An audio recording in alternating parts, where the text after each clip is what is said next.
आर्युजान मोहिना पानी कुवाको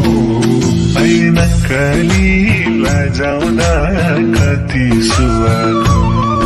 ऐन कली लजाउँदा कति सुवाको ऐन कली लजाउँदा कति सुवाको बनपाखामा हुर्केकी फुलेकी भइगयो नि